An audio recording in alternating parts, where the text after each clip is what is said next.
So there's a particular human being that I think needs to be mentioned. Oh, okay. And we'll use first names. I don't want to like blast. Well, he has a very common last name, so like good fucking luck. Oh, okay, now I know who it is. Trying to find him. Okay. But it's definitely need to give some recognition to Blake. Yo, a hard percentage. Hard large percentage.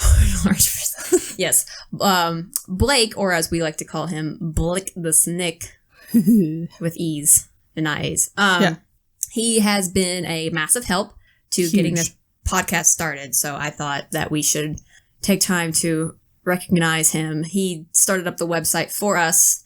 Yes. And he helped us even he actually was the one who suggested Anchor. Yeah, he did. Yeah, because he had like a whole list of, oh, you guys want to do a podcast? Here's all the things that you need.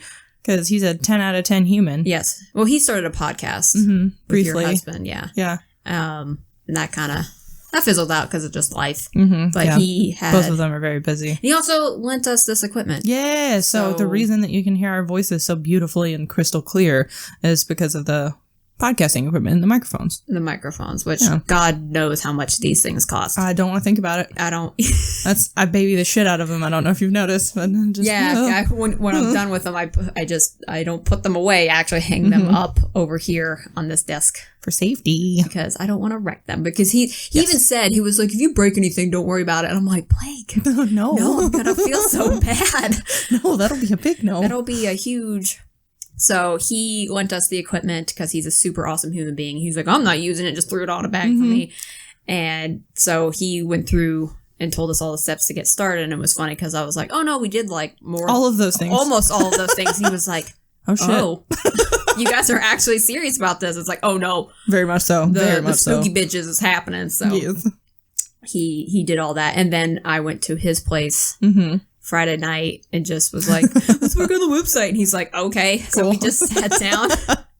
I love it. He's so funny. And he's the best. He also, the music. Yes. That you hear. He designed and created the music for us. And we told him kind of what we wanted. And he was like, boom, done. Yes. And it was hysterical because he has his first degree in music production. Yes. Yes. If that's wrong, he'll correct us. He'll text us and be like, you dumb. He won't say dumb. He'll be like, oh, it's actually... excuse me. He'll be really nice about it. He'll be super nice because he's so nice. And so we messaged him because we were like, man, we want like theme music. We want spooky ass music to go with our shit. So we contacted him and we were like, hey, like you're a human that do the music. Musical human. Can you do a thing? And he was like, yeah, like what do you wanting? So we kind of told him what we wanted. He's like, all right, I'll get back to you in like a little. He said like a week or so. Yeah, and it was like 2 days. Yeah. And then he goes, oh yeah, I realized I really miss doing this. Because every time we'd be like, hey, can we do this instead? He'd be like, yeah, I'll get back with you. And it was like same day. It was same day bullshit. Like he was like, I really like doing this. Yeah. So he came up with the music and he gave us like 5 different themes. Yeah. 5 different ones. Yep. And then you and I were like, we both picked 2, but we ended up picking like number 1. Yeah. Both of us. So we were like, we're going with that. Yeah. And then he was like, all right, he's like, but I want to do some different variations. But we were like, we're so in love with it. How can you do different variations? Right. How can it be any better? Yeah. It got better. It did, yes. Because it went from being a single string instrument to being the string orchestra that you hear. Yep. And we both lost our fucking minds because we were like, it's so great. Oh my God. I think I played that for every person that entered my house. And people that I was just like, hey, I haven't seen you in a while. Listen to this. Like, I don't give a fuck about you. Listen to this. Yeah, I was like, I don't give a shit what you're going through. Listen to this thing. So it's great. It's like every time I make the episodes in the builder, I will listen to the whole thing. And I'm like, it sounds so awesome. It's so nice. It's so great. So he's definitely done all this for us, and he's still, as of now, as we're recording this, the website's still not done because we still are missing a few pieces here and there. So he's been helping us with that, and he's just the best. He was so funny when I was down there Friday. He has bad hearing. Yes. Right. Yes, he do. He doesn't listen to music loudly. He just listens to music because we had a conversation because I was like, turn down your fucking music if your hearing is shit. And he was like, it has nothing to do with how loud. He goes, it's how long he's been listening to music. So I was like, oh. So I found this, I was on TikTok and I found this hearing, how old is your hearing? It's basically what it was. And I hate that. So when he and I were talking, I was like, because we all make fun of him about this. Yes, we do, because we all make fun of him and tell him he's 85 and he's our age. He just turned 30. Yes, he did. Yes, he just turned 30. So sweet boy. Sweet boy. So small boy knows nothing except to nap. So that's a TikTok. So yes, it is. So I told him, I was like, I want you to do this hearing test because it tells you the age of your hearing. And he goes, I don't want to fail another test. Like the way he said it, I didn't do it any justice, but the way he said it, I just lost my fucking mind. No, I can hear it in my brain in Blake's voice. So we did, how old is your hearing? I have spot on 26-year-old hearing. Yeah. He just turned 30 and his hearing is 38. Old boy. Old hearing boy. Can't do any listen. Can't listen. So, because it's funny, because I'll like, anytime he's listening to something and he turns it on, I'm like, can you turn that down? Jesus, we're not all 85. And he's like, shut up. But he's so great. He puts up with us. He do. I don't know how he manages, but he does. He does. Like, he does well too. Yes, he takes it with stride. I don't think there's actually been a point. I've come really close to really aggravating the fuck out of him, but he handles it. He handles it like a champ. He does every single time. He's just like, no, it's fine. Everything's okay. Like, I can see sometimes when I ask him something or we're around and like we do something, the like 0.2 seconds it takes for him to be like, I'm gonna fucking kill him, and then it's like, no, everything's okay. You can just see it in his eyes. He's like, no, it's fine. That's my favorite. I love he's the best. I love twerking his it's just and even when he's like, no, you just do it. I'm like, anxiety dictates, please. He's so great with coding too.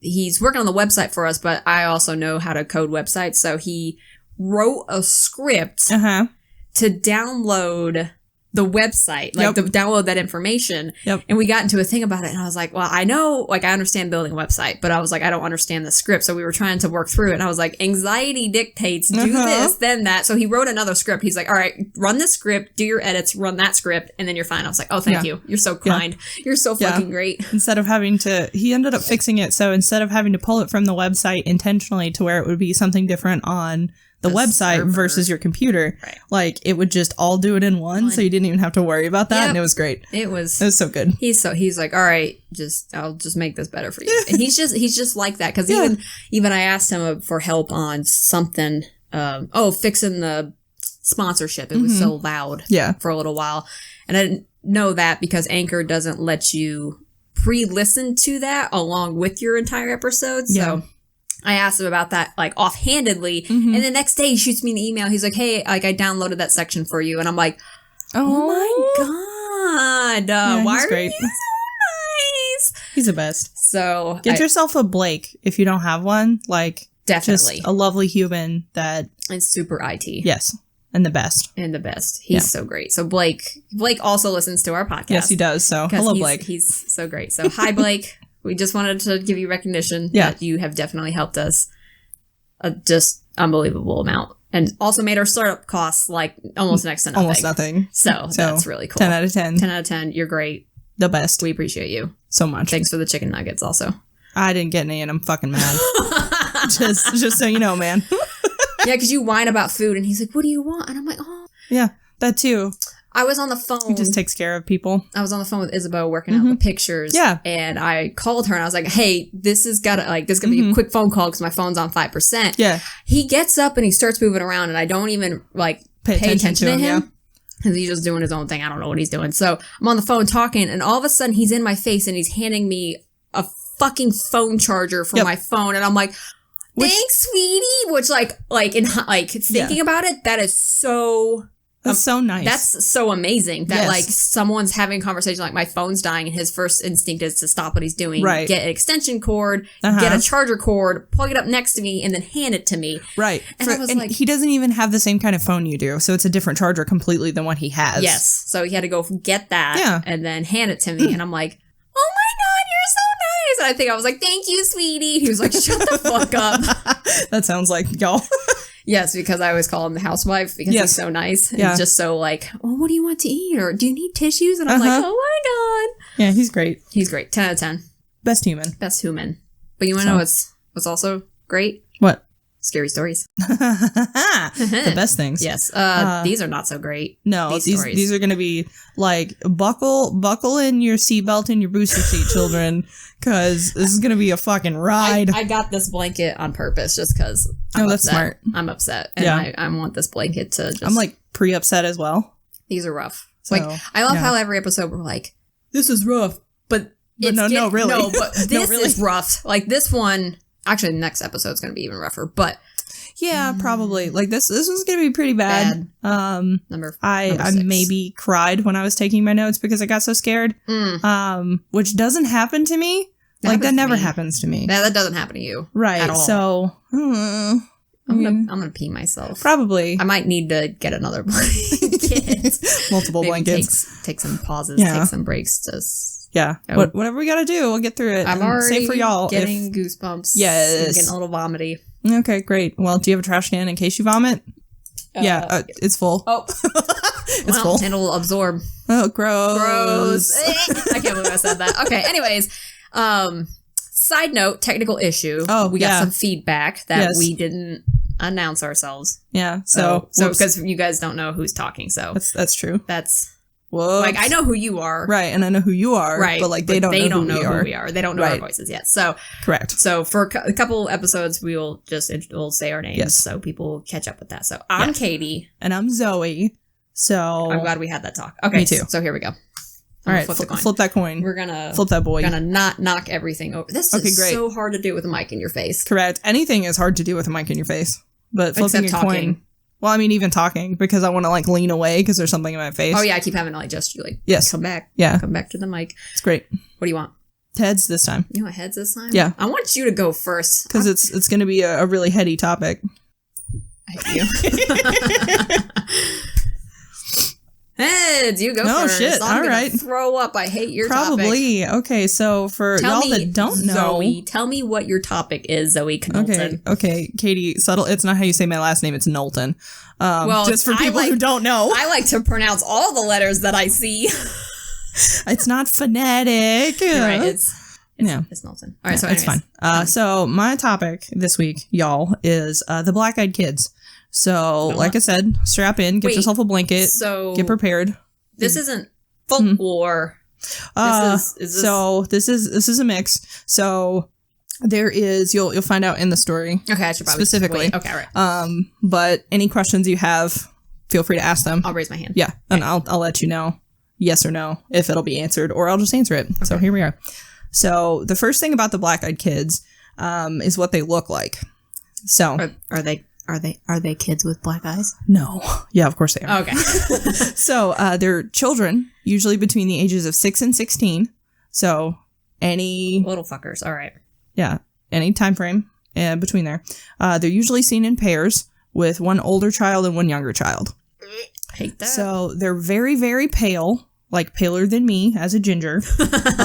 Usually with light-colored, like blonde hair. They appear in a variety of clothes that more often than not are outdated to like the current time period.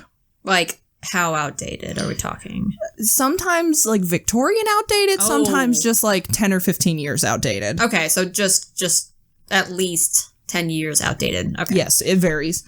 The most notable thing about them is going to be their eyes. They're black? Completely black, lid to lid, no scleria, no pupil, no iris. No, yeah, I don't like that. I don't either. I hate it.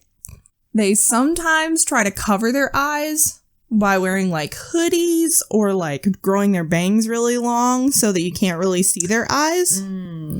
Tricky little fuckers. Yes. So they find their way to either your home or your car. Sometimes they'll find you on the street and just like creepy stare at you and like follow you around. That's happened.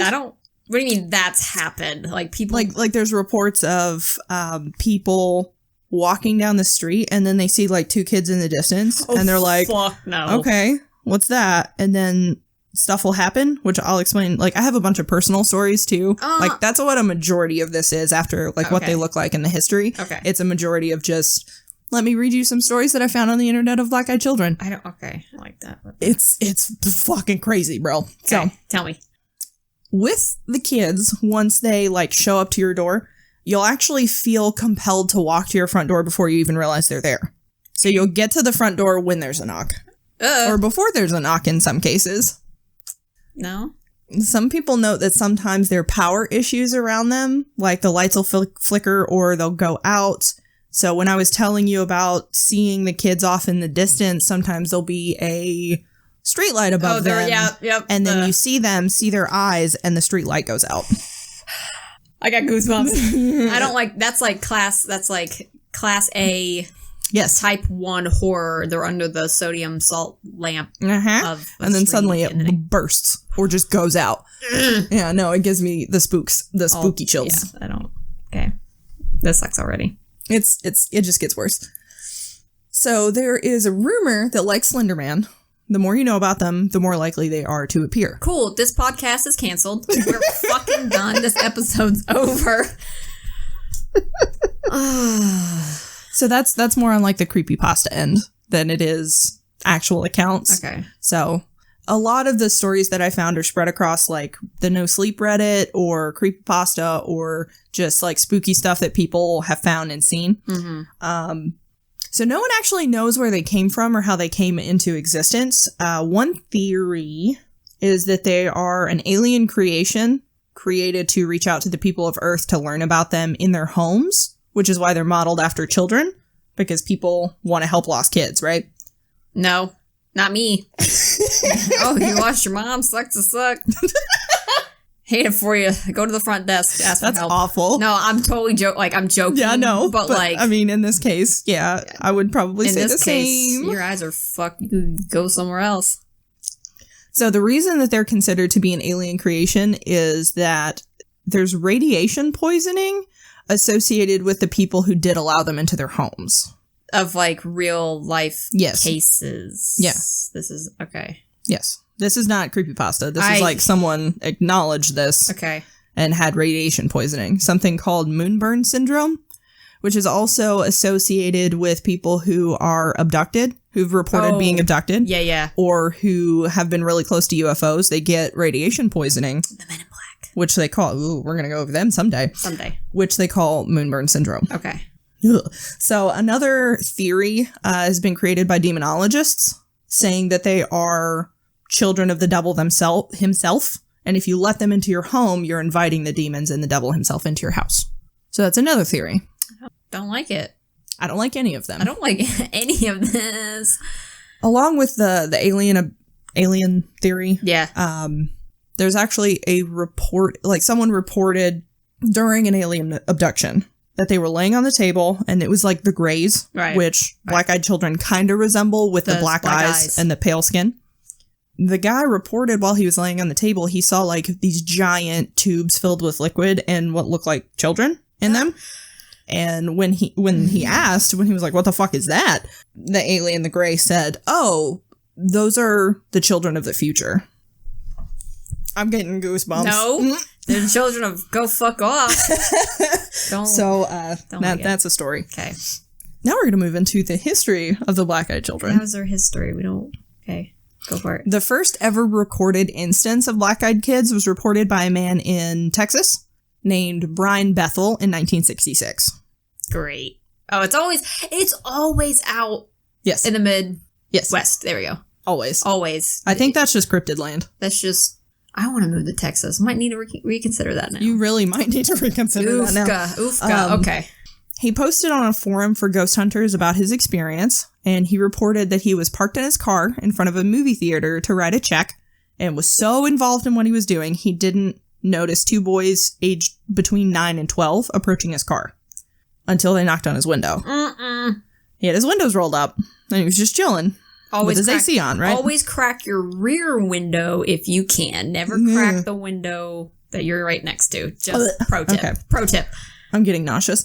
So he said that he was immediately gripped by an all-encompassing, gut-wrenching fear upon seeing the kids. Okay. Which is common whenever the first time you lay eyes or when you're around black-eyed kids, you'll get this like freaking the fuck out. There's something wrong. Exactly. So he cracked the window, which I would not have fucking done. Nah. He cracked the window, and the boys told him that they wanted to go see Mortal Kombat, the movie, which was, at that time period, he was outside of the movie theater. Right there. Makes sense. But they forgot their money at home and were wondering, hey, can you drive us back to our house and then back here with our money so that we can see the movie? No. Fuck off. He looked at the time, and as they saw him check the time, the older one said, "It won't take long. We're just kids. We don't have a gun. It won't take long." The fuck? We don't have a gun? Yeah. You're 12. What do you even know about guns? We're just kids. Don't worry about it. So he looked at the time, and he realized that something was wrong because the last showing of Mortal Kombat had started more than an hour ago. How did he know that? Because he's right in front of the movie theater, and they had the times listed on the outside, because this was before the internet, right? Before we had cell phones, so they had to post their shit on the front of the... Correct. So he realized that and rolls up the window and says, "Sorry, I can't," and starts making up an excuse not to. Good boy. Good guy. Right. So as he's rolling the windows up, the kids immediately got really upset and started banging on the window and saying, "We can't come in unless you let us in. Let us in. Let us in." Run him over. I got the goosebumps. Yep, that one hit me. So the rage that they experience, or that he experienced, is really common with black-eyed kids. When you refuse them, they start getting really mad. Get irate. Because they want to come in, right? Yes, they want to come in. So they either get really angry when you deny them or when you see their eyes. Either one. They get pissed. I got goosebumps again. So he starts to drive off, immediately following this, because fuck that. He looks in his rear view as he's driving away, and the kids are just gone. Completely disappeared. And he wasn't close enough to any building that even if they ran in the time frame, would have been able to get into a building or behind something. My eyes are watering. He should have seen those kids in his rearview mirror, right? Oh my God. Yeah, he should have. Oh my God. Okay. So a lot of people actually discredit this because a few weeks prior, he was riding in that same paranormal... What are you... Words are hard. Words are hard. Just a second. Gotta look at the notes. It's okay. I believe in you. Forum. Ghost hunting forum. There we go. Okay. So a lot of people discredit his account because when they look at the Ghost Hunter forum a couple of weeks before, he was writing about how wondering if people could manifest their own monsters just by getting enough people to believe in it, which is something that we call a tulpa. So he was wondering if people could create a tulpa just by all of them believing in a story. So they speculate that this is his story that he created and brought into existence. And now people are really fucking pissed because they're like, you created black-eyed kids and now we're fucking mad. We're all scared. Why is children... Well, no, I'm not going to ask that question because that's pretty fucking obvious why little children with black eyes is fucking terrifying. Right, yeah. It's just... because not to mention all the creepy shit that they say and do. True. Let me in. How about I run you over? Okay. I don't fucking like it. So, as a result of that was the first story that ever surfaced, and since then it's shown up on No Sleep and Creepypasta and all that stuff. You mentioned No Sleep. Yes. And it's funny because I was on Reddit for a while. Not so much now. So, I thought No Sleep was no sleep, it'll help you sleep, right? Oh, fuck no. It'll give you no sleep. I learned real fucking quickly that was the opposite of what that Reddit was, that subreddit was, so that sucked. I unsubscribed real quick because I couldn't sleep after I read, this is a nice story about how we're gonna go. Oh, no. I'm not even logged into Reddit on my phone, but since doing these notes, No Sleep ads come up from Reddit on my phone, and I'm like, fuck off. No, leave me alone. Stop. Oh, it's bad. So from here, we're just going to go straight into recounted stories that people have put online. They're pretty rough. Okay. So this first one starts in a snowy town within the middle of nowhere in Vermont. Anybody that wants to follow along with me, you can, because you can find all of these online. Super quick and easy, just preliminary Google search, you'll get them. This elderly couple in Vermont heard 3 loud knocks on their door. So the woman opened the door, saw 2 small children, a boy and a girl. She recounted that the kids were not dressed for the weather but didn't seem to be bothered by all the snow. Yeah, because it's fucking Vermont. That's just cold. Yes, and it's in the middle of winter. It's really snowy. Like, it's fucking cold. She said that the kids told her, our parents will be here soon. May we come in? Are your parents like on fucking ski mobiles? What do you mean? How did the parents, number one, know that they were there? And number two, how the fuck are they going to get there? What? Right. Well, I mean, ski mobiles. Because that's actually, like, you put your vehicle away and you pull out ski mobiles, actually. That's so fucking weird. It is, but it's fun. Oh, yeah. And I mean, it makes sense. And it's cold to balls. But yeah, but how... So, yeah. And there's no cell phones at this point in time. This is immediately following... Like, this is, I think, 2000 when this happened. Like, so barely cell phones. Or not children do not have cell phones in the 2000s at this point. Yes. So. Because I would have been in kindergarten, first grade, and we barely had house phones. So anyways. I don't like it. So the children did not make eye contact with her and just stood in the doorway after asking that. The woman ended up letting them inside. They did not make eye contact with her. Right. They looked down at the ground. Okay, that's right. Okay. The first thing that she noticed after letting the kids into her house were that all of her cats were flipping the fuck out. I always say, if an animal is losing its shit, abort. Don't do it. It's bad. That's a class 10, yeet yourself out the window. Yes. So the cats were yowling and hissing at the kids and would not come close to them. She sat them down on the couch and went to make some hot chocolate while her husband asked them some questions that the kids did not answer. Like, just dead ass, just kept quiet? Yeah, did not say anything. Just sat there and still looking at the ground. She returned with the hot chocolate, gave it to the children. They looked up at her and she saw their eyes. Disgusting. She described them as black as a starless universe. I got chills. Hashtag deep. Oh, that makes me upset. So as they took the cocoa, they said at the same time, in perfect monotone harmony, may we please use the restroom? No. Go back out in the fucking cold. Go pee outside. So she pointed them to the direction of the bathroom. And as they passed her husband, his hand flew to his face. And once they were out of the room, he asked, did you see their eyes? And then pulled his hand away from his face to show that his nose was bleeding right as the power went out. All the power in the house. Goosebumps. No. So she went to get her husband a tissue, which is what you do when you have demon children in your house. No, your husband has a nosebleed. No, you get a fucking gun. You get a fucking gun. You don't get a tissue. I'm nervous laughing. This is awful. So she noticed that the children were not in the bathroom. They were standing at the end of the hallway just staring at her. I'm like clenching. I'm like fucking arms up, ready to fight. Ugh. I'm straight like nervous laughing. I don't get scared, man. Like, this is bad. So when they made eye contact with her, they said at the same time in that like same monotone voice, our parents are here. Who the fuck are your parents? No. So they then like open the front door, walk outside, leave the fucking door open, and made their way to the road where two tall, slender, bald men in black suits were waiting for them. I have no words. The woman waved at them. No, what the fuck? When she went to go close the door, she waved at them goodbye, and they did not wave back. Yeah. They all just got in the car and left. I think this woman's missing a few marbles in the head. Yeah, that's a little much. Like, I wouldn't... Fuck no, I'd be like, get out of my house, bye. So a little while later, the power came back on. Over the next 2 months, her husband continued to have nosebleeds and was finally diagnosed with an aggressive form of skin cancer. Oh! Never had any problems before. Is that radiation, yeah? Mm-hmm. Soon after, the wife started having nosebleeds herself, and now she describes herself as being in the worst shape of her life, health-wise. So that's the first story. Oh, can it stop? Nope. We stop there. No, there's so many more. Get ready. Okay. I'll try and go quick through some of these because I don't want it to take 7 years because this is really long. So on March 17th, 2008, this is just, I'm going to read it straight from the perspective of the person who wrote it. Do it.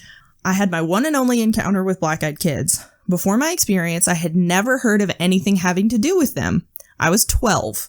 I was sitting outside of the hairdressers in an old Chevy pickup waiting for my mom to get her hair cut. About 15 minutes had passed and I saw some kid walking back and forth along the sidewalk in front of my parked car. At first, I thought I recognized him as one of my friends from school, so I banged on the front windshield until he looked at me. Stupid little shit. Yeah, who the fuck does that? Nobody. It was not anyone I knew. At this point, I was not scared. Not yet. The boy walked over to my side of the car and just stares at me. I think to let me get a good look at his eyes, to freak me out. Let me tell you, if you've never seen a black-eyed kid, you have no idea what to imagine. Pupils black as the night sky. The boy whispered, "You must let me in." And then I locked the car doors and ducked down into the space between the seats. Yeah. Yep. 5 minutes later, he was gone.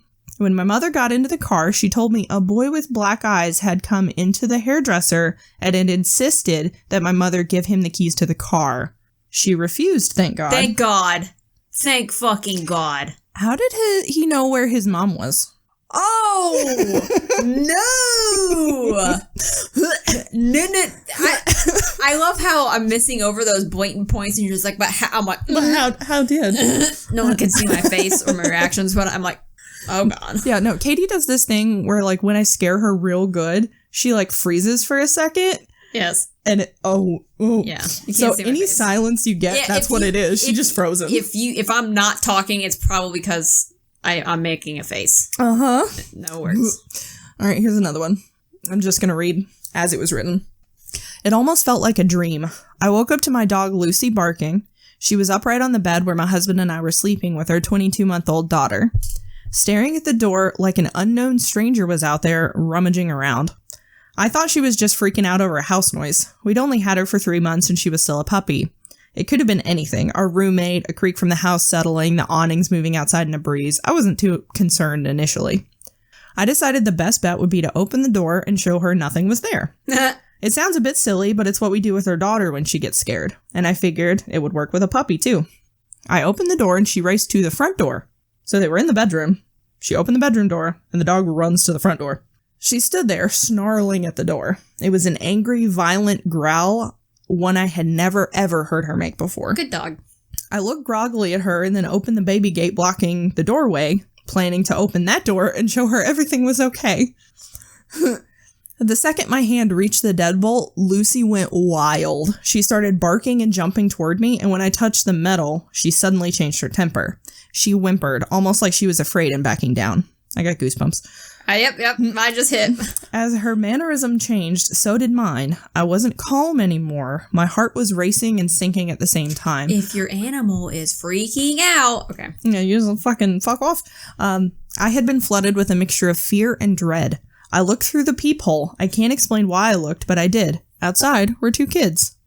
One was just a smidgen shorter than me, but didn't look much younger. I'm 21, and she looked to be between 16 or 17. She was slender and pale. Her hair was a light shade of honey blonde, and she wore it long, about mid-back, with long, thin, blunt bangs on the front that covered most of her eyes. She wore jeans, a light wash that's popular right now, and a thin-looking olive-colored pullover. She held the hand of a small girl who looked to be around 3 or 4, in the same style jeans and a button-down and an ivory cardigan. The smaller one looked at the floor shyly, but had the same shade of hair, tied back in a ponytail. She held a stuffed toy under her free arm, and it was identical to the one my daughter has. Oh my God. I don't like that. Had it not been for the feeling of overwhelming dread and fear, I probably would have asked these children in and given them some tea or hot chocolate to get them out of the bitter cold. They only seem to show up in the cold, I've noticed. Well, they show up in distressful situations. Yeah. There we go. Playing on that maternal instinct. Something about them seemed off. At this point, I hadn't made any noise. I hadn't shushed the dog or grumbled, nothing. I hadn't even turned on a light. The kids had no indication that I was there. They knew. The older one spoke. She had a voice that was mature, confident, strong, and accentless. She held her head tilted downward, and I couldn't see her eyes. She said, "We have to use your phone." I stood frozen in fear. How'd she know I was there? What the fuck? She raised her head to face me directly, and that's when I saw her eyes. There was a reason I couldn't see them through her bangs before. They were black. No. She said, "Our mother is worried." I don't give a fuck. As someone who's always been interested in creepy stories, I knew that what she was the second I looked at her through the door. I've never been one to believe in such things. As a staunch atheist and skeptic, I'd written all of that stuff off as just whatever. I didn't believe it. Still, I couldn't rationalize my way out of this, I was standing with nothing but a thin wooden door between me and a black-eyed kid. There was no question about what was in front of me. I did not answer her. Slowly and silently, I backed away from the door, Lucy still cowering at my ankles. She kept talking. Just let us in to use your phone. I took another step back, and with that step, the tone changed. At first, she seemed polite. When I took a second step back, she became commanding, almost hostile. We're not going to hurt you. If we wanted to do that, we would have broken in. Oh my God. I'll ask again. May we come in and use your phone? No, bitch. Lucy snarled at the door and I inched backwards, though something inside me seemed to be slowly pulling me toward the door. Mm-mm. It wasn't a physical pulling so much as a subconscious need to go back and let them in. I got to my room, covered up the window, locked the door, and sat there in dim light of the nightlight. I heard her call me back to the door once more. I didn't go. I didn't hear her again, and I didn't sleep all night. I haven't slept right since that night. So usually it seems I have goosebumps out the ass. Oh yeah, no, they're fucking rough, bro. It seems like a one-time deal. Like you don't let them in, they just fuck off forever. Basically, that's what it seems to be. Cool. So if any little child's like, nope. Fuck sorry. you. Hey, sorry. I'm not sorry. Go away. Let me see your eyes. It's an eye check for me. Yes. It's the eye check for me. Let me see your eyes. Eyes. All right. Let me see one more good one. I'm just going to cut it down to one more because Are you done? I'm losing my mind. Yeah, I'm getting done. A little bit. Oh, God. All right, here's a really good one. I had just moved to a new city with my wife. We were small town newlyweds from the Midwest. We moved cross country to one of the biggest cities in the Southwest so I could attend graduate school. Being naive and new to the city, I habitually answered the door without a second thought. Never again after this. The first thing that should have tipped me off to the peculiarity of the situation was the fact that someone was knocking at 6 a.m. The second thing that should have dawned on me was this kid had to reach over a rather tall patio gate to unlatch and open it before getting to the door. Wait. Yeah. Oh. Mm-hmm. Like there's a little garden gate and he has to reach over it to like unlatch it. That motherfucker morphed through that gate. Let's be real. The knock at the door was startling. My wife and I were getting ready for work, a pretty normal routine. The moment I opened the door, I was overtaken with an inexplicable sense of fear. To this day, I can picture him in my brain. Teenager, average height, average build, knee-length black leather coat, short black hair, and sunglasses. The sunglasses at 6 a.m. struck me as odd, and even more odd, he was eating an apple. He was very polite and asked if he could come in and warm up.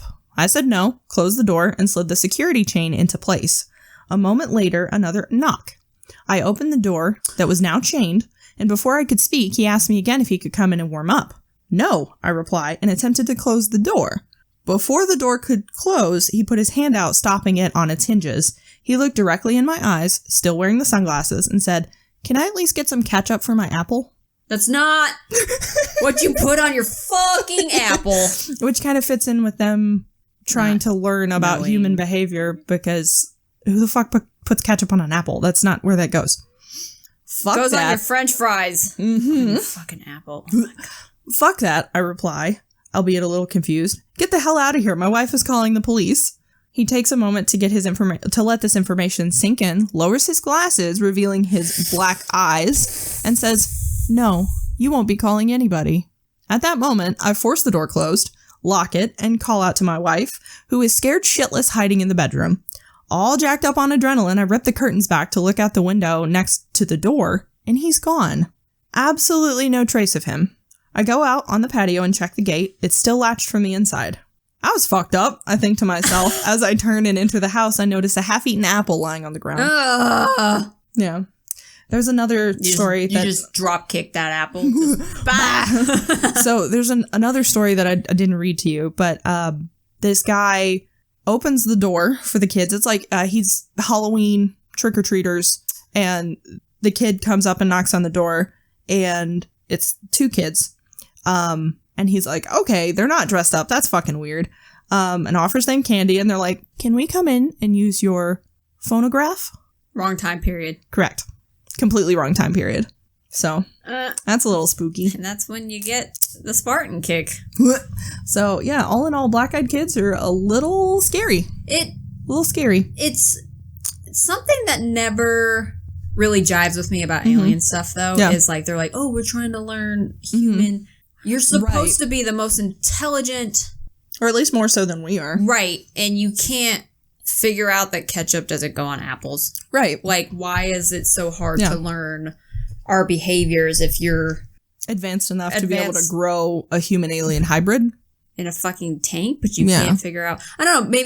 Maybe we're too simple. Like we're just. It's a whole different category of social interactions that they just don't have to worry about because they like telepathically communicate or whatever. Yeah, it's just. I mean, it could be that they're so intelligent that they can't dumb it down enough. Dumb it down to our level. I don't like that. Can't dumb it down enough so now you don't put fucking ketchup on apples. Like I don't know. But it's just one of those things, like, if you don't know, then eliminate that from the Yeah, or maybe equation. It's like how if we had someone in the government that was trying to create something for, like, an alien race, like, something to trick them, like a Black-Eyed Kid version for aliens, right? Right. They don't hire a specialist that's, like, top in their field to come in and, like, design the thing. They just hire the cheapest motherfucker they can find. True. Always does the best job. Right. Or gets the job done at least. Right. Gets the job, right, for the cheapest price. Yeah. So that's what they do. So if this alien race has apples and has ketchup, okay. Obviously those things go together because food mixes in all of its way, shape, and form. So they're probably like, what's like it's the same molecular makeup. It's just it's just fuel, right? What are the most common food related words we hear? All right, go. Apple, ketchup, done. That's our new motto. Apples and ketchup. Perfect. Aliens. Done. Apple, ketchup, aliens. Oh God. Oh no. All right, so there's Black-Eyed Kids. We're done with that. Yeah. Bullshit. You're welcome. No. You're fucking welcome. I still got some chills. Oh, what are you talking about this week, Katie? So, what I'm talking about this week... Wow me. ...is the Great Amherst Mystery. Ooh. I hope I said Amherst. I think it's pronounced Amherst. Because it takes place in Nova Scotia. Oh. Nova Scotia, eh? Canada? And it's up near there. Yeah. I'm not sure. I don't know the geological layout and the provinces and how that works up there, but Nova Scotia is... Fair enough. ...up... It's in Canada. If we get a Canadian... Canada is the whole country. So yes, Nova Scotia is in Canada. Okay. Okay, there we go. Okay, I was about to say, if we get a Canadian listener, explain the geography of Canada to me, please. I just don't know if they're a British... Because I know British France up there, so I don't know who technically... But yes, it is in Canada. There we go. Okay, got that. Proceed. So this is poltergeist activity. The whole thing. Okay. That takes place from 1878, late August of 1878 to about June or July 1879. So like it goes on a little longer than that, but what is recorded is like the main stuff. The main stuff is between that time. So this is also really long. Okay. Like real long. That's okay. Because it starts off god-awful terrifying, and then it just gets ridiculously funny. Okay. And it's just... Well, I mean, that's what I would do if I was a ghost. Scare them up front and then just fuck with them. And yeah, it's just nonstop. It's nonstop for a fucking year. Like, it doesn't stop, and it gets worse, and it's awful. That is awful. And it's scary. Yeah, it's scary, then it just gets... kind of dumb. Dumb and annoying. Perfect. That's a great way to end. Tell me. Most of my information, if not all... came from a book called The Haunted House, A True Story, written by Walter Hubble. It was published a year after these events were written, and Hubble stayed in the house with the people for 6 weeks. Okay. So he talked to these people to get their story up until he showed up, and then he wrote about his experiences in the house. Okay. Because he showed up because he's an actor. He was a part of some playhouse, and then he literally went to Amherst because it was so popular in that area. This wasn't like a just hush-hush, no one knew about it. It was the whole village. Oh. The whole village of Amherst, and people across Nova Scotia... like, knew about it. Showed up. I don't like that. The whole night. So, Hubble showed up to disprove this whole poltergeist activity and was like, within 5 minutes, it was, oh, no. No, I can't disprove it. Oh, no, this is happening. So I made a mistake. This is, so you can Google that. It pulls up on a website and you can read the whole thing. Oh, hell yeah. It's actually pretty cool. So this whole poltergeist activity takes place at 6 Princess Street in Amherst, Nova Scotia. So this household is a 2-story cottage where the second floor has all 4 bedrooms, and that's important to know kind of the layout of the house. So on the first floor is the kitchen and the parlor that they called it, and then upstairs it goes upstairs. The staircase goes upstairs, as staircases do. I mean, unless we're in the Winchester Mystery House. Oh, you beat me to it. So the staircases go upstairs to an actual floor with actual not hidden rooms. So there's four bedrooms upstairs. Okay. So there are people I have to list off. There's a lot of people that are living in this house. So the owners of the house is Daniel and Olive Tweed. They are 2 older. They're slightly older. They're like in their late 30s. They have two sons, Willie and George, 5 and 1 respectively.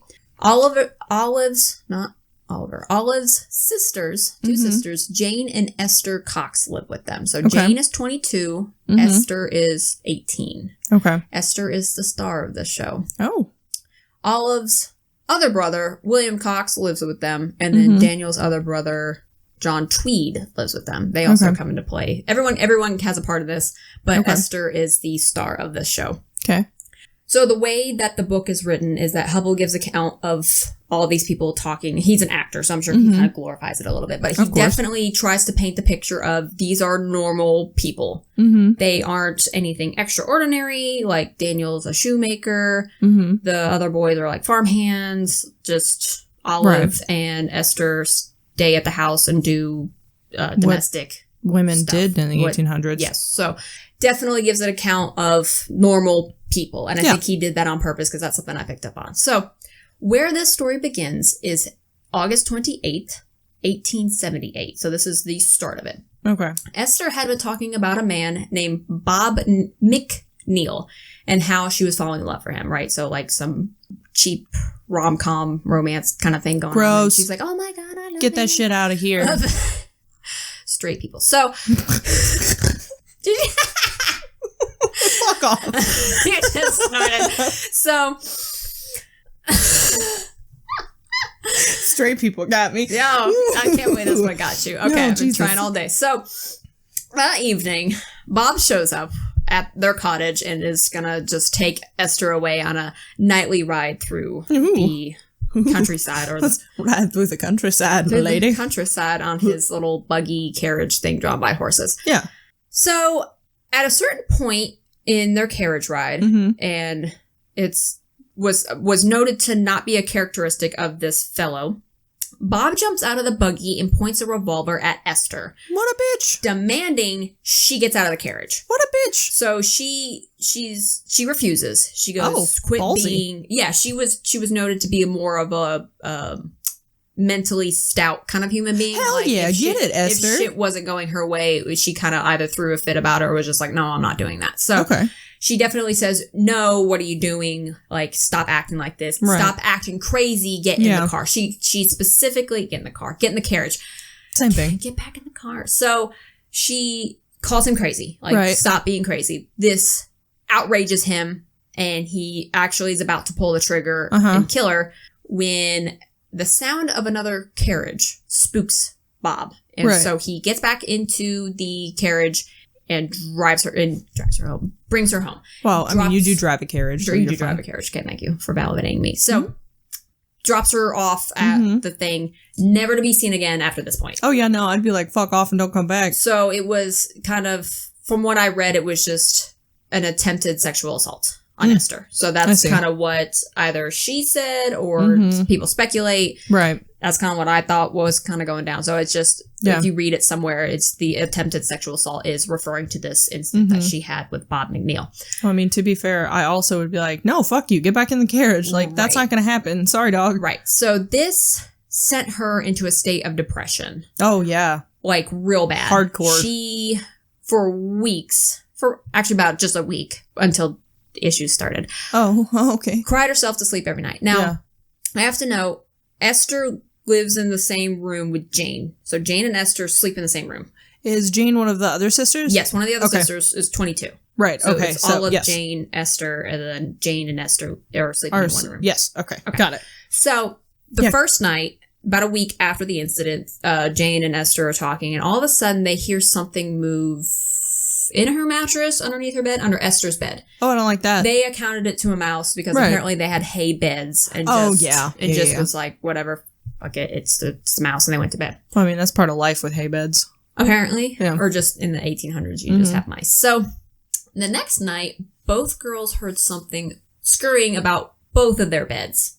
Okay. So mouse brought his family. They get up to go get the mouse, right? So they're just like, get up, find it, kill it, because it's keeping them awake. So they identify it, they pointed out to it coming from a box. So they grab the box and they put it out in the middle of the floor, to which it jumps a foot off the ground, lands on its side. Oh. They kind of don't know what to think to process, because that doesn't fucking happen. That's a boisterous mouse. Right. So they take the box, they put it back to where it was originally. It does the same thing. It jumps up a foot in the air, flips in the air, lands on not how it was situated. So they scream. Right. Daniel comes running in, the owner of the house. Yeah. Blames it on them being sleepy because... Right, because whatever. I mean, women's in the 1800s, like, oh, no, you don't know what you're talking about. Wiener. Yes. So he, accounts it to all of that how you eloquently put it, and went back to bed. So they don't think anything of it. It doesn't say what they did with the box. They just went back to bed. So the next night, Esther retires early to bed, complaining of a fever. She goes to bed. No one thinks of it. And then Jane later joins her for bed. So Jane goes up into the bedroom. Shortly after Jane goes to sleep, or like gets in bed to go to fall asleep, Esther jumps out of bed screaming that there's something wrong with her and she wants to die. She's apparently just on fire. She just says she doesn't feel so not well. She's like, there's something wrong with me. I think I'm dying. So. Oh God. Which if none of y'all have ever experienced seeing someone in so much pain that they say, I think I'm dying, I want to die. It's rough. It's the fucking worst. And like, I can't even imagine what her sister was going through, because Lord. Well, it gets worse. No. Oh yeah. So it's 1800, so they turn on, Esther has to take a minute to turn the lamp on. Right.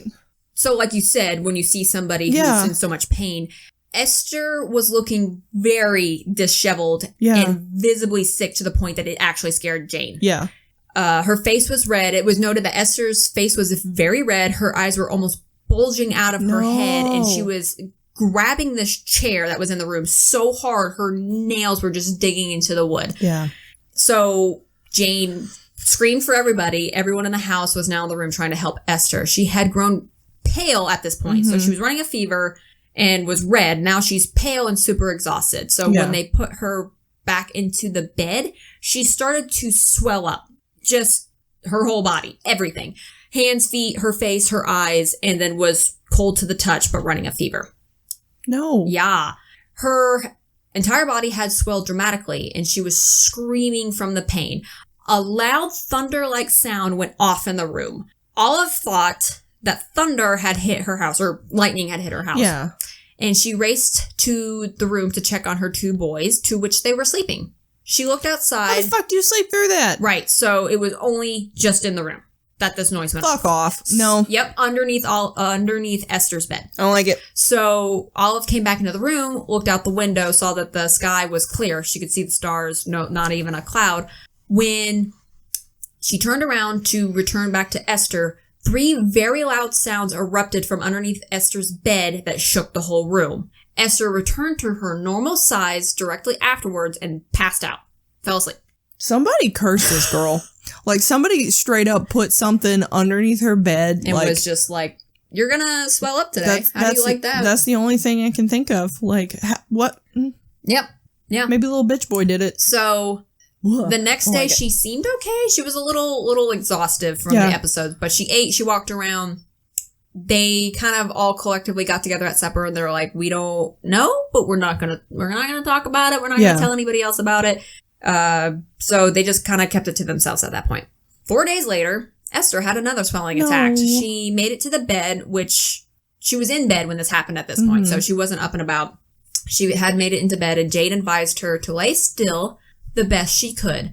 All of the sheets that were on top of Esther were ripped off and flung into the corner of the room. Jane passes the fuck out. Yeah, no, that would scare me enough to pass out. Yeah, she just out she went. She hit the floor. So I guess the screaming from Esther, because it says that the family came into the room again. Olive grabs the sheets and puts them back on Esther, like pulls them out of the corner, was like, what the fuck? Why is this over here? Why is this? That's not where sheets go. Puts them back on Esther, and they immediately get ripped off of her again, flung into the corner of the room. The back of my neck is prickling, and I don't like it. Esther's pillow flew out from underneath her head and hit John Teed in the face. What a dick! John is like, fuck this, and leaves. He just walks out of the room. He's like, nope, we're good. He left. This unconscious lady threw her pillow at me. Goodbye. Well, Esther's still awake. Oh, okay. Yeah, so Esther's still up and swelling, and she's screaming from the pain. Jane's on the floor, passed out. They don't even know if she's alive or dead at this point. They're just like, oh, God. William, so the brother, runs down to the kitchen for a bucket of water. When he gets back into the room, the same loud noises from underneath Esther's bed sound off again, and it's shaking the room. She returns back to normal size and falls asleep. What the fuck? Is this shit on like a timer? It perpetually gets worse. So an escalating timer. Yes. An exponential timer? I don't like this. So the next morning, they don't... Alright, so it's like the 1800s. They don't know what the fuck's going on. Right, yeah. They call the doctor. Yes. So... Well, they decided they needed a doctor. They didn't have phones back then. So Daniel sets out to get the local doctor and explains to the doctor everything that's going on. Of course, the doctor thought it was all nonsense. So, Dr. Cartwright, we're going to call him. I might be not pronouncing that right, but here we are. Dr. Cartwright comes in the evening and was checking out Esther's pulse and her tongue and her eyes, whatever they do back in the 1800s. He diagnoses her with nervous excitement, saying that she must have received some kind of tremendous shock. As he says this, the pillow comes out from underneath Esther's head, all but one corner. So just kind of like, whoop, and then still corners underneath her head. And then it situates itself and then goes right back under her head. I was about to ask you, what it took to get a medical license in the 1800s, but I realized probably nothing. Probably not a lot. Because let me look. Oh, no, you just, it's nervous fine. Excitement. And then the pillow. He sees this. He saw it. So as the doctor's like, did you guys see that? And he's loving it. He thinks it's great. He's like, how exciting.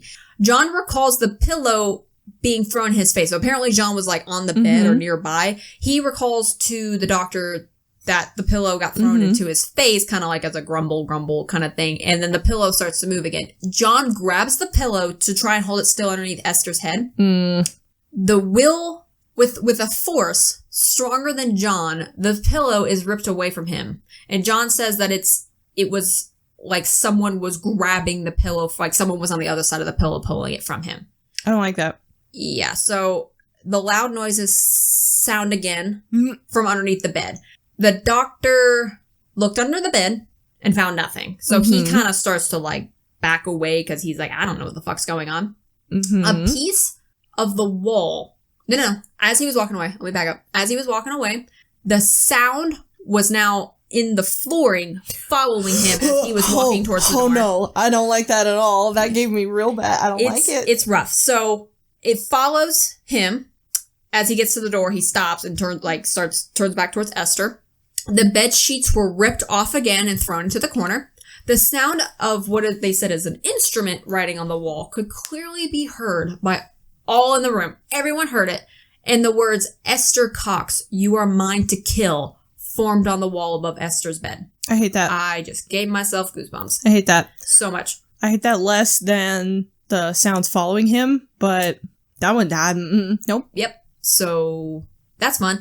As they're all standing there looking at the writing on the wall, a piece of plaster comes off the wall and flies towards the doctor, but it doesn't hit him. It just lands on the floor in front of him. He picks it up, puts it away, because he just picks it up and just kind of puts it on a table next to him. Because no one knows what the fuck to do to think at this point. The loud sounding started again, but it's even louder. It's getting louder and is still shaking the entire room. This continued for 2 hours. The pounding did. Jesus. So after everything calmed down, the doctor said he would return in the morning to give Esther something to calm her nerves. You can't calm somebody's nerves when they just got told they're gonna be killed. That's not gonna help. Well, that's the power of morphine, baby. Well, I mean, okay, touche. Horse tranquilizer or something. I mean, enough tranquilizers. What is that, ketamine? I think that's the thing. Probably. The horse tranquilizer? I don't know. That's a TikTok. Oh, it is. Begins with ketamine. That is, yep. Yep. So next morning, the doctor does return, and Esther was also up and about, but she was definitely, as is to be expected, she's freaking the fuck out. Oh yeah. Oh fuck yeah, I'd be freaking out real bad. So no thanks. So they're doing the breakfast deal, right? Yeah. She went down into the cellar. Why? Food. Oh. They kept her in the cellar. To get stuff. Yeah, okay. So they kept like the cold things that needed to be kept chilled a little bit. Yeah, okay, that makes sense. So goes down to the cellar to go get food, and she returns screaming that there was someone in the basement because a plank was thrown at her. The doctor went down to go check to see if there was someone in the basement, and nothing was down there. The doctor returned and asked Esther to go down with him. Esther and the doctor would go down together. When they both went, potatoes were whipped at them, and they both said, fuck it, and just ran out of the cellar. I've never been betrayed by potatoes, but I can't imagine how awful that is. It hurts. Oh. So the doctor left, and he returned at bedtime to administer sedatives, morphine being one of them, at 10 o'clock. Okay.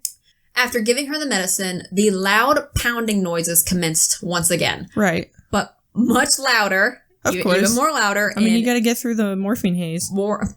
You know what I mean? More rapidly. Oh. The sounds left the room and went to the roof. Fuck off. Why are you on the roof now? The doctor ran out of the house to look and see if there was something on the roof. Yeah. When he returned, he said that the sound could be heard outside of the house. Oh, Jesus. Like there was someone hammering away at the roof with a sledgehammer, but in the moonlight, he said there was clearly nobody on the roof. Fuck off. Nope. 2 hours later, everything quieted down, and the doctor was like, all right, I'm leaving. I'm out. It's midnight. I gotta go sleep. But he said he would come back in the morning.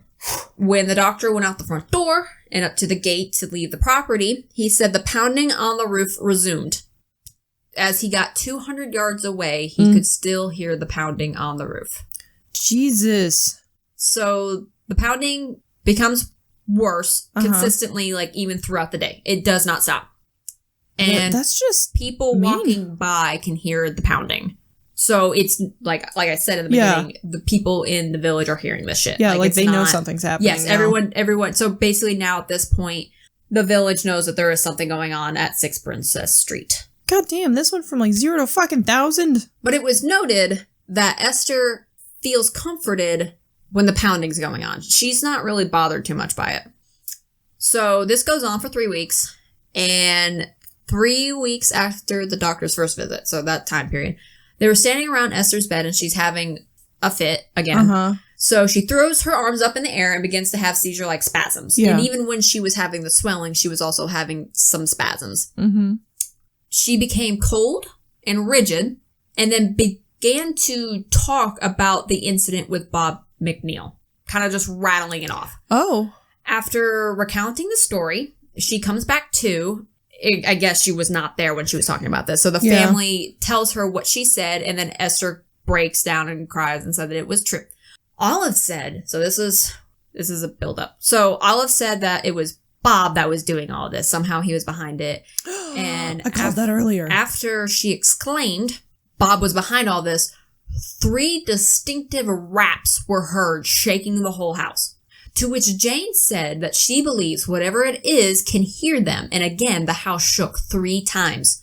It was agreeing. It was Beelzebub. So what does the 3 mean? Mocking the Trinity. There you go. Thanks, Zach Bacon. Zachary Bagel Bites. So the doctor asked if the entity could hear them, like Jane has suggested. Yeah. And again, 3 knocks were heard shaking the house. What the fuck? Yes, so this is now becoming responsive. I don't like that. No one did. I don't like that it's doing a talkie. The doctor asked if the entity could knock how many people were in the room. 5 knocks rattled off on the floor. The doctor, Daniel, Olive, Esther, and Jane were all in the room. William and John just cannot take it, and they're kind of just... Bye. Yeah, they're I'm just done. Not present at this point. They're just kind of like, no. After this night, the manifestations only occurred when Esther was in the house. And it was, move her the fuck out. So basically it was happening at any point in time, day, night, didn't matter. As long, because she would leave the house sometimes to go on walks. Good. Stay the fuck out. She didn't have a job, so. Well, I mean, she couldn't have a job with this bitch following her around. Well, she eventually gets a job. That's hilarious. That part just gets ridiculous. Okay, proceed. So, as these poundings can be heard, this starts to spread throughout this area, right? Okay. So, a month after the manifestation started, a Baptist clergyman, Dr. Edwin Clay, visited the home under the guise that it was all but a ruse. Rude? Ruse. Oh. 2 R words. Okay. Yeah. Ruse. But you said rude. Rude. Because this guy's rude. Yes. Yes. However, he got to experience all of it. Fuck. And he even saw the writing on the wall. He became such a believer of it. And being a Baptist clergyman, he actually started to defend her. And was like, no, like, this is real. This is happening. Another minister, Reverend Dr. Temple, also came to the house and experienced these same manifestations. He experienced, obviously, the most common ones. And it was noted that he witnessed a cold bucket of water start to become agitated as if it was boiling. Oh, I hate that. I hate that 1,000,001 times. I don't like that. So with the doctor coming, the Baptist clergyman and the reverend, it started to become actually like a town attraction. Yeah. People wanted to witness this manifestation and would actually come to the house. Police were being called. So this was not just a singular in the house. No one knew what was going on. The whole fucking town knew. Yeah, everybody. And they were coming to watch. So that would be so annoying too. At like 2 a.m, you're like, oh fuck, the banging's starting again. That's like the worst neighbors ever. Yep. That's awful. It's awful, and it gets worse. So this goes on till December. So basically it started 1st of September. It is now December. Esther was taken ill by, I meant to look up this word and how to pronounce it. I believe in you. Oh, God. Diphtheria? Diphtheria. There we go. Got you. I don't know what that is. Do you know what that is? It's a disease that would actually, it's, funnily enough, I forgot to mention this in the Black Eyed Kids part, but part of the reason people think that people theorize that they're just ghosts of children that died of diphtheria in the Victorian age. Oh. Because diphtheria will cause your eyes to glass over and like sink in and you get really sick. Gross. It's an illness. Oh, okay. Oh, she got it. Esther got it. Oh, Jesus. And she was bedbound for 2 weeks. Yeah. While she was ill, the manifestation stopped. So that was nice. She got a nice little break from that. So after she got better after 2 weeks, she went and stayed with her other sister in Sackville, New Brunswick for 2 weeks. Okay. She stayed there. While she was at her sister's house, which I don't know why her sister agreed to even take her in. I'd be like, no, you take your fucking ghost and go somewhere else. While she was at her sister's house, nothing happened. Oh, hell yeah. Just fucking live there then. Yeah, right? Shit. So she came, because she thought it stopped. So she came back to the cottage where Daniel and everyone lived, and Olive, her sister. So it was noted at this point that while she was gone, Jane and Esther's room were moved into another room. So their furniture. Okay. So like if I took my bedroom furniture and moved it in here in this room. So they just switched bedrooms because they thought maybe that would help stop it. It did not. It did not. While they were trying to sleep one night, Esther claimed that she could hear a voice saying the house would be set on fire by a ghost. Nope. The voice also said that it had once lived on this earth but had been dead for some years. So Esther told this to Jane. Jane said, all right, family meeting again. This bullshit's still going on. Daniel brushed it off because how can a house be set on fire by a ghost? As he said this, oh fuck no, a lit match fell from the ceiling and landed on the bed. No. Yep. Jane quickly put the match out before the fire could spread. Fuck off. Nope. Over the course of 10 minutes, it was noted 8 to 10 matches fell from the ceiling alit. But the family was able to put them out before any damage was done. Who gave this fucking poltergeist a matchbook? The knocking at this time... Jesus Christ! That was actually my thought. I was like, where the fuck? So... Matchbook! That's the only explanation. It's just got a fucking matchbook and it's like, what? Here's one. Like, fuck off! Fuck, no! Stop. That's a waste. You're just wasting. Save the turtles. So, the knocking at this time has started, and the family started to converse with the unknown force because they know now... They could talk back. It could talk. So, basically, what they came to the deduction of is that 1 knock was for a no, 3 was for a yes, and 2 was for IDK. So Daniel asked if the house was to be set on fire, and there was 3 very loud knocks. What a dick. 5 minutes later, a fire had started in the house. Where? Esther's dress, while they are all watching this. No. While they are all watching this, she had a dress that was hung up on the wall next to the door, was pulled from the wall, rolled up, thrown under Esther's bed, and set on fire. They watched that. They watch it, like, come off the wall, get wrapped up, thrown under the bed, lit on fire. So they were able to grab it and put it out. At this point, they were convinced that it was a ghost of no goodwill or the devil. You're damn fucking right. Demons. Demons. So 3 days after the dress fire, Esther and Olive were in the kitchen, as they were usually every morning, when smoke started to come up from the cellar. Oh, God. Olive and Esther raced into the cellar with a bucket of water, only to see that a barrel of wooden shavings were on fire and burning underneath the first floor where they were in the kitchen. So at that point, it was too out of control for a bucket of water. Yeah. They were like, the house is done for. So they both run out of the house screaming that their house was on fire.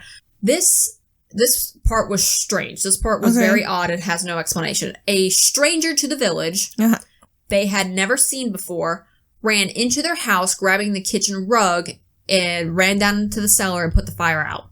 He came back out of their house, and before the women could even talk to this guy, he walked the fuck off. And that was that. That was the first and last time they saw saw that person. Don't know who he was not somebody of the village, didn't wait for a thank you, left. Okay, that's wild. So that rumor started to spread, and people at this point started to believe that it was not Esther just being crazy. Because why would she set her own house on fire? And also was not in the same room under the watch of Olive, and the 2 boys were outside in the yard. Yeah. So people were more and more starting to believe that it was happening. So maybe she's telling the truth and is not on her roof, hitting the roof. No. All night long. No. No one's on the roof. That's so stupid. Santa's on the roof. Satan's on the roof, actually. 2 S's. Reorganize those letters. Oh, God. Oh, God. Yeah, you're welcome. I hate that. Okay. So, anyways, a week later, while everyone's sitting in the parlor, a ghost manifested to Esther, and she exclaimed, so I got the quote that was written in the book by Hubble. Look there. My God, it's the ghost. Don't you all see him? There he stands in all gray. See how his eyes are glaring at me, and he laughs when he says, I must leave the house tonight, or he will start a fire in the loft under the roof and burn us all to death. Oh, what shall I do? Where shall I go? The ground is covered in snow, and yet I cannot remain here, for he will do what he threatens he always does. So, he has been talking to her for a while. And actually manifested. Did they see him? It did not say. Okay. It did not say if they saw him. Okay, because just the fact that she can see him, and he has been talking to her, and the fact that she said he always does. Like, bitch, you've been warned what's gonna fucking happen for a while, and you still come back? Rude. Well, apparently it was like, she needs to leave tonight. Right, like for good. So it kind of, there's more explanation coming. Okay, proceed. About what's going on with the whole, like, ghosts. I'm just annoyed now. Yeah. So I told you, it was scary at first. Now it's just fucking annoying. So she has to leave. She has to go. Because what basically the layout of Amherst is that they're on a bay. Mm-hmm. And if the wind blows how it was blowing that night, if their house caught on fire, the wind would carry the flame and catch the whole village on fire. Oh, fuck. So she had to go. So Daniel was like, it's okay, like, I'm sorry, but please know that we're not casting you out. It's the ghosts. Like, we're sorry. So basically he thinks of a neighbor by the name of John White, and Daniel goes to him and pleads for them to take Esther, and then John White's wife agrees to take her. So the White family takes in Esther. Okay. For 2 weeks, the ghost did not bother Esther at her new home. Okay. But by the end of the 3rd week, as Esther was scrubbing the hallway floors with a brush, the brush disappeared from her hands. Fuck off. Just leave this poor girl alone. The ghost telling her he took it. What a cunt. Esther Mrs. White and the daughter, Mary, searched the hall looking for the brush. The brush fell from the ceiling moments later, grazing her head. The ghost had, at this point, became more powerful. He would tell Esther how much money people had in their pockets and began answering questions even to the White family. So this ghost became, like, pretty much all-knowing. I hate that. Like, shit in the room. I don't like that. After 6 weeks of Esther being there, the ghost started to set the house on fire. Matches started to fall from the ceiling in the White family's house. So John White suggested that Esther worked in his dining saloon. And she... Oh, no. I couldn't understand if she was supposed to live there. But she worked there during the day. But I think she also would sleep there. Right. I mean, that would make sense because if your business burns, you probably have insurance for that. But, I mean, or it's easier to recover. Maybe, yeah. From a business than it is from a home. And also, I'd rather lose a business than my family. Than my house, yeah. So... Ugh. She started working in the dining saloon where the manifestations did not stop. Oh, no. No, did not stop. And people were either coming to witness or try and give suggestions on how to stop the manifestations. That's also a good way to make some fucking money. Yes. Okay, he's a smart businessman. One suggestion is that she would put glass in her shoes. Oh, I hate that. And then her nose started to bleed because of that. So obviously that theory was abandoned. That was something that was noted. And I thought that was very odd. That her nose would bleed from the glass. It's like, what kind of fucking glass are you putting in your shoes? The ghost probably... Ooh. Well, they used to, depending on what glass it was, like it could have been mirror glass. And the back of those used to be painted with lead. Oh, there we go. Yeah, so I mean, it could be that. Could have been that. So, some stories were written about what happened in the saloon. So, the ghost was slamming the stove of the kitchen door. Rude. No, the stove door. Yeah. Excuse me. So in the kitchen, slamming the stove door.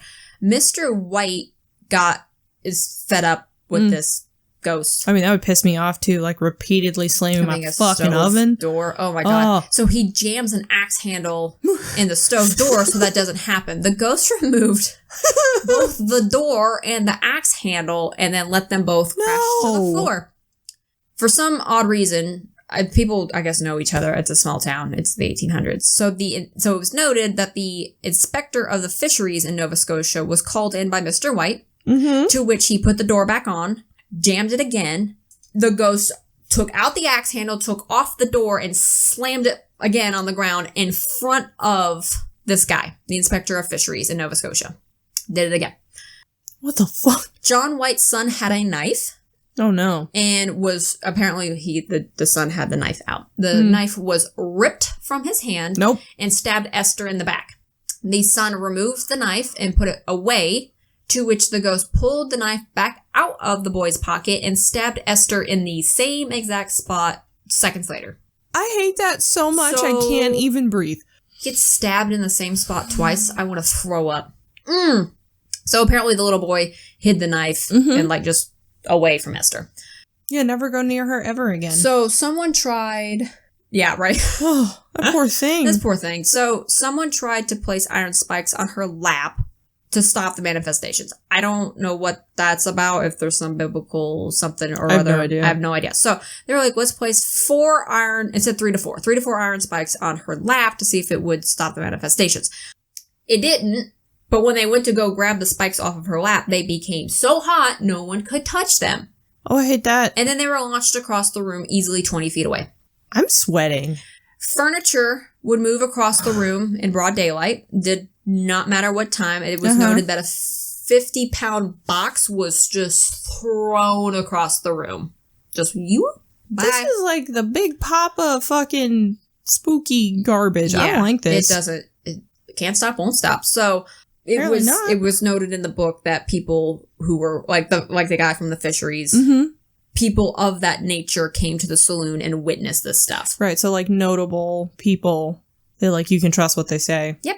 I hate that. Yep. So by March of 1879, so we're in the next year, Esther moves to St. John, New Brunswick, under the guest of Captain James Beck. So she moved there to be under kind of the guise and investigations of men of a more scientific nature. Okay. So basically people who wanted to do kind of like the scientific method on her and ask questions and do all that fun stuff. So during this investigation on her, 3 ghosts were named in the conversation with the men. Oh. Peter Cox, which apparently this ghost claimed relation to Esther. Yeah, I was about to say, because her last name is Cox. So he claims that he was dead for 40 years. The next ghost is Maggie Fisher. She claimed to be a no-good ghost. It didn't say anything about that ghost, except that she was not good. And then the third ghost is Bob Nickel, the ghost who has been trying to set the house on fire. He was a shoemaker when he was alive. So there are 3 ghosts. Now, these manifestations don't talk. Okay. So if you're wondering how they got these names, it's because, oh my God, they went through the alphabet painstakingly, one by one. It would go A, B, C. And wait for the Knox. Ugh, I don't like that. And they got these 3 names. I don't like that at all. After 3 weeks of this, Esther went and stayed with Mr. and Mrs. Van Amberg. Yeah. For 8 weeks. It was a farm out in the middle of nowhere. My chest hurts. It was rough. So she, while she was out there, had very little poltergeist activity. Oh, dope. All it took was the fucking cows. If none. So after that had happened, she was like, all right, they're finally gone. She went back to the cottage with her Daniel. Original house. Yes. And the manifestation started again. God damn it. At this point is when Walter Hubble comes into play. So he notes his time. Okay, so this is when he enters. Yeah, so this is when he enters. So, like I said, he was a part of a theatrical group to which he said, I'm done. I'm going to go expose this chick named Esther for her shenanigans. He's like, I'm going to go do that. Bye. So he arrives June 1st, 1879, to their cottage. After being in the room with Esther and Olive for 5 minutes, his umbrella was thrown over his head and across the room, and a knife was thrown up over Esther and landed at his feet. I don't like that at all. So he kind of was like, oh. Where's the kid? I'm going to go in the parlor. Right. So he's trying to keep an eye on Esther and watch her. So obviously he's like, okay, the fuck? So he gets up and goes into the parlor room. It's said that he has his satchel with him, right? So he goes into the parlor freaking out. Yeah. His satchel was ripped from him, thrown across the room, and another piece of furniture, he had sat down in a chair at this point. Another piece of furniture, another chair, was slid across the floor and played bumper cars with his chair. No. He noted at this point, it was a great time to go take a walk through the village and see its beauty. It's a great time to get the fuck up at this bitch. That's what it is. Oh, Jesus. He went for a walk. He came back in, and he said that there were 7 chairs in the parlor, and they all tipped forward and slammed into the ground to where they were not sittable in. He goes into the kitchen, and all of the chairs in the kitchen do the same thing. They all flip forward so he cannot sit in the chairs. This ghost does not want him to sit down. 3 of them. 3 of the ghosts. Oh, yeah, these 3 ghosts. These 3 ghosts, they do not want him in there. So he even was like, they don't like me, and the girls, Olive and Esther were like, no, you are sweetie, correct, sir. They don't. They don't. So he converses with the ghost, and they were knocking on the table that he was sitting at. So finally, he was able to sit at the table. While he was doing this, he asked Esther to keep her hands and feet in constant view of him, because he's trying to debunk this, right? Right, because, I mean, if it's knocking on the table, you're like, oh, that's just her kicking the table. Okay, I can kind of see where he's coming from, but also... Yeah, so he tries to just, whatever, off the cuff, do all kinds of stuff. I didn't write down all the stuff that the ghosts do. Apparently, like, stuff would disappear in front of him and reappear in the ceiling somewhere else. Like, he witnessed that stuff. He had shit thrown at him. Oh, yeah. He watched shit get just thrown in general. Yeah. Apparently knives were thrown at him, but he was never hurt. You gotta upgrade from matches to knives at some point, right? Oh, I'm getting there. We're getting there. So he witnessed all the usual, and he even gets them to beat along the tune of Yankee Doodle. Oh, fuck off. No. He says that it was also interesting that the ghosts were always quiet on Sunday. Whenever the Sabbath was around, they would not do their shenanigans.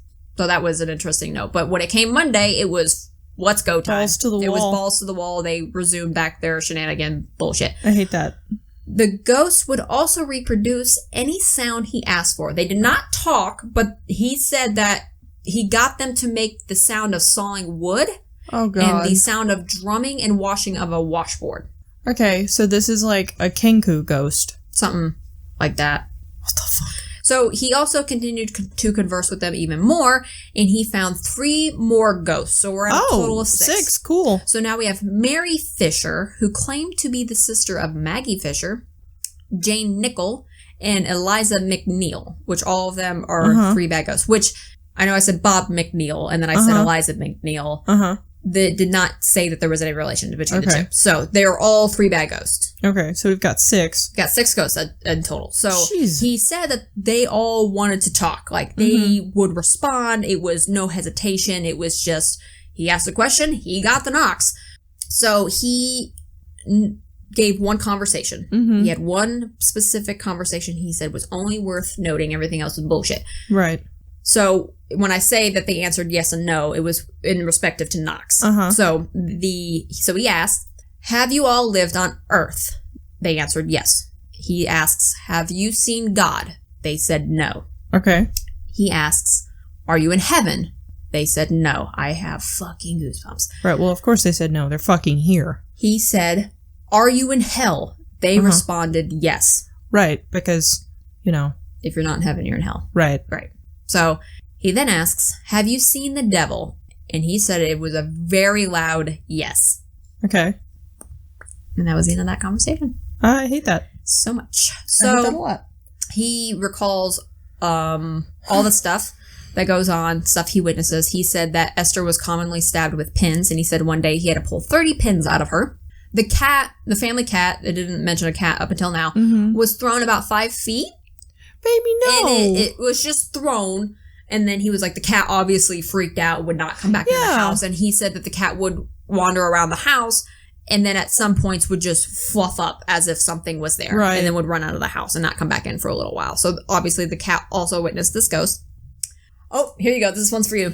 Hubble requested matches from Bob. Just would be like, Bob, can you give me a match?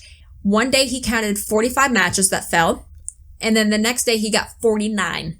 Where the fuck is Bob getting all these damn matches? No one knows. Which leads into the next story. A trumpet was blaring all day long while Hubble was there. Jesus. To which I guess they asked if Bob did it and he said yes. So which Bob later dropped the trumpet in one of the rooms. No. No one has any idea where this fucking trumpet came from. Not a fucking clue. No one owned a trumpet. And it was like noted to be like a German silver trumpet. That's just expensive too. Yeah, and it just appeared in their house. And there it was. And Hubble has it. Or he's dead. So I hate that. Wherever he gave it to. So, he took it. So, like, I hate to be that asshole, but, like, I think there's a reason these guys didn't make it to heaven. Because they're assholes. Yeah. Yeah. Dicks. All of them. Every 6 one of them. So Esther went and prayed with Reverend Temple because I think that was something Hubble suggested. And when she returned, the ghost cut her head with an old bone found out in the yard and stabbed her in the face with a fork. What if that bone was one of their bones? That's disgusting. I don't want to think about that. Well, I mean, what other kind of bone is it going to be? If they're hunting the place. I mean, probably like scraps from dinner, so it could have been like... No, animal bones. Animal bones. It's scary if I think of people bones. But I don't want to think of people bones, because that's disgusting. Hubble also said like I said, stuff was constantly thrown at him. Yeah. So knives. He said a glass paperweight at one point. The fucking trumpet. The trumpet wasn't thrown at him. Oh, it was just dropped. It was just dropped from the ceiling. He said anything that disappeared would just drop from the ceiling, would just manifest, boop, and just poof, on the floor. But that's fucking great. He was never hurt, though. He said blood was never drawn. He said he got a couple bumps that hurt really bad. He said that even Olive's boys were subjected to it. No. So one day he was laying on the couch watching Esther, because he watched her the whole 6 weeks to say whether or not this was shenanigans or not. And obviously it was not, as he said. So one of the 5-year-old boy ran up to Esther as she was in the parlor with Hubble. The little boy jumped into her lap, and she was singing to him and playing with him, and his shoe was pulled off and then whipped at his head. And of course the boy cried, but it was just a bruise. The boy was okay. That's so fucking mean. Yes. So incredibly mean. Jesus. What a dick. So, something that Hubble noted that Esther would do is that she would go into a sleep trance. Oh, no. I don't like that. Astral projection. That's what I think. So, would go into a sleep trance, and she would talk to people who were no longer of the living. Oh. And she would even claim that she would talk to her dead mother. Right. So nothing more or less was said about that, and that she just said that she was in heaven talking to angels.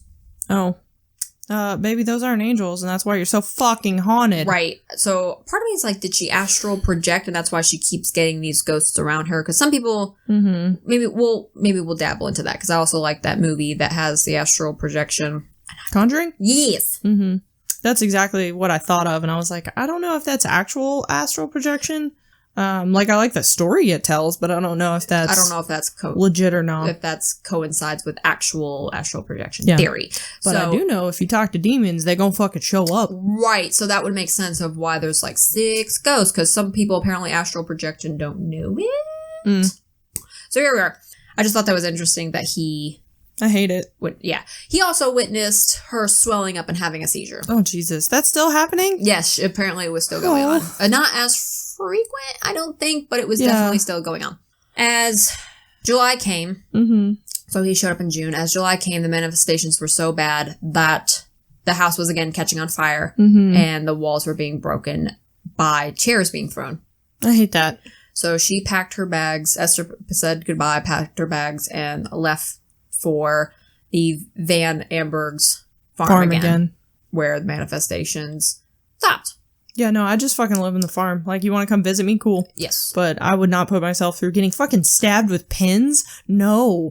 Fuck off. So no. That's, let's get stabbed a lot. Yeah, so she got hurt a lot. I didn't really say that anybody else got hurt.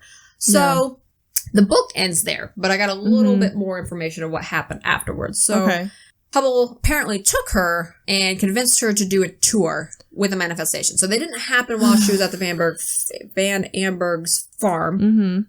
It only happened, I guess, in other places. Why it didn't happen there, I don't know. I have a theory. Tell me. So what if, there's places that are like super active because of ley lines, right? Oh, gosh. What if there are places that are super unactive because the inverse is true? There's the lack of ley lines. Yeah. Could have been. It just could have been a spot where there was just no energy. Yeah. Or it was just like overwhelmingly good energy. Maybe. I don't know. Might have could have been. But whenever she would go in other places, it would get fucking crazy again. Yeah, except for her sisters. But everywhere else, yes. So certain places she would go, manifestations would happen. Places she would go, it didn't happen. So wild. So she went on a tour to showcase her manifestations and kind of talk about them. She did this until one night there was an altercation. Oh no. That was bad. I didn't go to couldn't find the details of that, but it was a bad altercation to which she stopped. She was like, no, and she returned back to Amherst. She worked with a man named Arthur Davidson. Arthur Davidson. There we go. His barn was burned to the ground, and Esther was to be blamed for. So of course. She was actually found guilty and was sentenced to 4 months in prison. What the fuck? And she only served 1. Oh, because of the fucking ghost?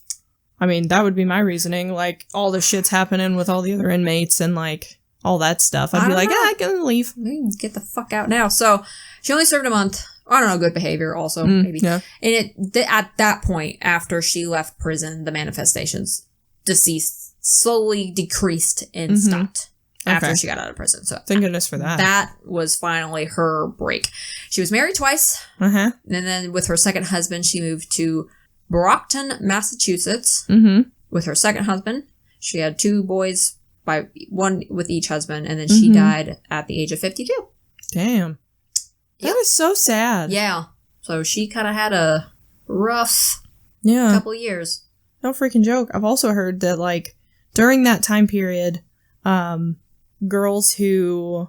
It always seems to be like poltergeist activity manifests around, like, a younger girl. Yes, yeah. And it's oftentimes... Or during that time period, it was looked at that those girls were just hysterical and were manifesting it themselves. Yeah. Which I hate. I know, that's so mean. Yeah. But imagine, like, understanding that fact and thinking about it, I'm like, oh, that's why everybody was showing up to be like, this isn't real. Right. Hate it. Yes. They wanted to debunk her rather than... Which is hard because if you go through your life in the 1800s and you're just like, oh, witchcraft. Oh, it's just... You're just crazy, Something new every day. Right, and it's just... Even now, like, even if somebody was like, oh, the chairs are being... Like, I've never seen it, so obviously that can't happen. Right. So you don't believe it till you see it. But here we are. And then you can never unsee it. No, I don't want to... I don't like it. We're not playing the flashlight game. Yeah, probably not. Nope. We'll play somewhere else. We can go somewhere. Somewhere that's not here. Not here. That's fine. Fucking here. So. I'm just glad that you don't try and insist that we use a Ouija board. No, because never. I like sleeping, and I did that shit once and never again. Yeah, you're gonna have to tell that story once sometime. If I can remember it. Yeah, think about it. I'll think about it, and I'll get back to you. Cool. But here we are. Sounds good. Episode? Whatever number this is, I don't even know. 5? This is episode 5. We're on episode 5. It feels like 53. Every time we get done, I don't know, maybe it's just me, but I wanted to ask you, do you just, every time we get done, we're just like exhausted? Yes. Because we talking this long and then paying attention for that long. Right.